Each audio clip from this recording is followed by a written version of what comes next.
혹시 첫 주택 구매를 꿈꾸고 계신가요? 캐나다, 특히 온타리오에서 말이죠. 주택 시장의 판도를 그냥 확 바꿀 수도 있는 새로운 GST, HST 환급 제도가 곧 시행될 예정이거든요. 오늘 이 내용 제가 아주 자세하게 파헤쳐 드리겠습니다. 자, 이게 얼마나 큰 변화인지 그냥 바로 표를 한번 보시죠. 최대 주택가격 한도는 3배 이상 뛰었고요. 온타리오에서 받을 수 있는 환급액은 무려 5배가 넘습니다. 이게 무슨 뜻이냐면요. 잠재적으로 13만 달러 이상을 아낄 수 있다는 건데 이건 진짜 뭐랄까 시장의 규칙을 아예 새로 쓰는 수준이죠. 자, 본격적으로 알아보기 전에 진짜 가장 중요한 점부터 딱 짚고 넘어갈게요.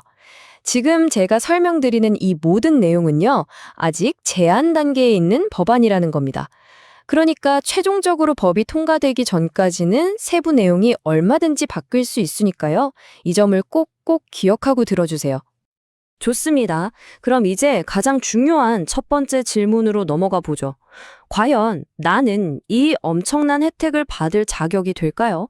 그 요건들을 하나하나 뜯어보겠습니다. 네, 자격 요건 확인. 바로 여러분 자신부터 시작됩니다. 어떤 조건들이 있는지 한번 체크해 볼까요?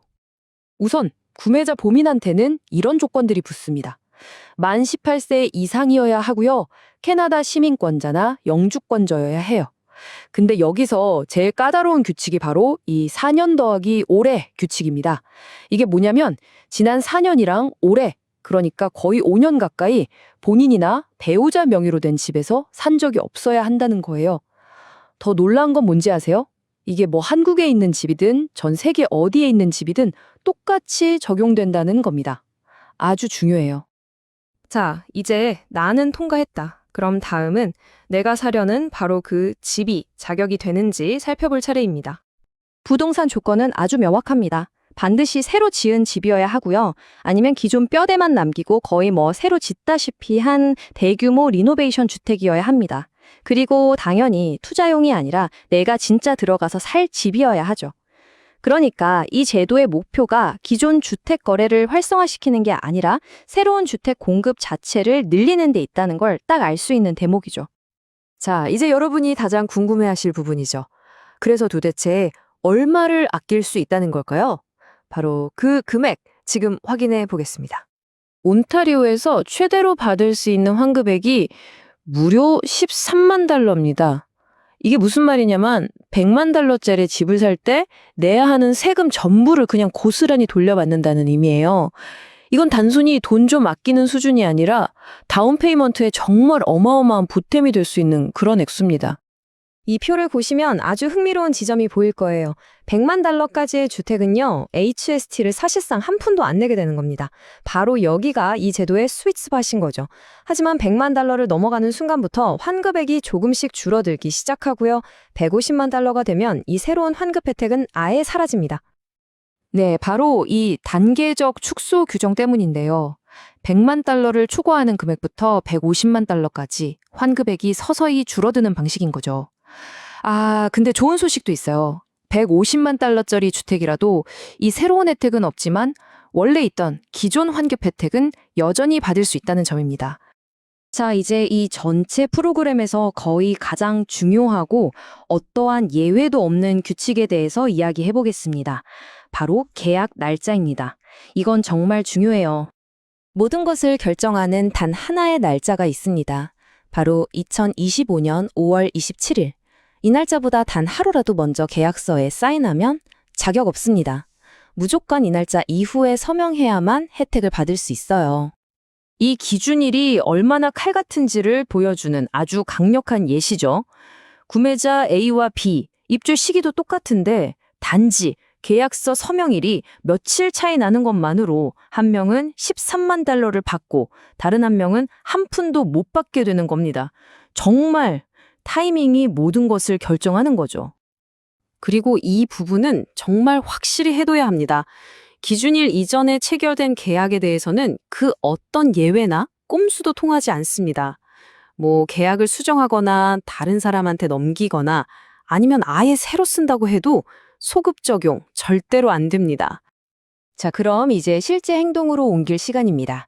어떻게 신청해야 하고 또 수만 달러를 그냥 날려버릴 수 있는 치명적인 실수는 대체 무엇인지 한번 알아보겠습니다.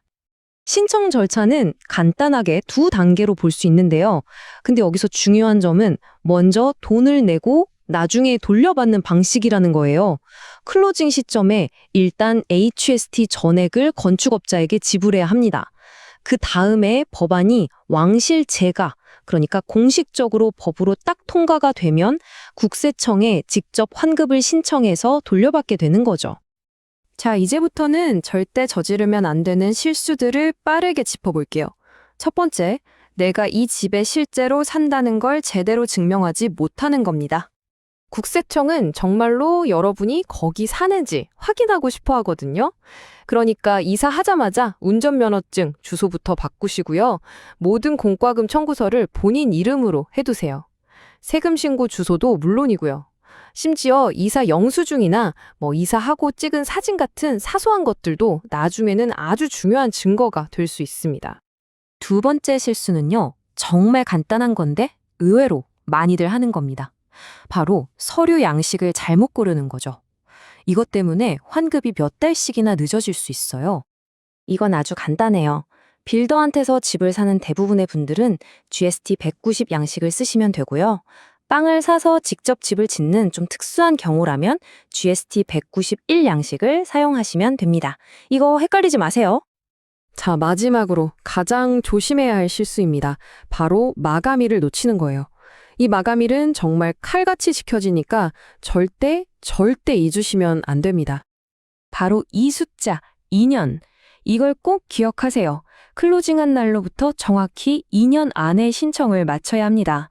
그러니까 절대 미루지 마시고 클로징 하자마자 바로 신청 서류부터 준비하시는 게 좋습니다.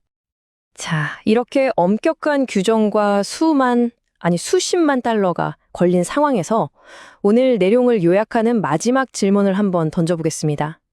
지금 여러분이 가장 먼저 전화해야 할 전문가는 과연 부동산 중개인일까요? 아니면 변호사일까요? 그만큼 신중한 접근이 무엇보다 중요하다는 뜻이겠죠?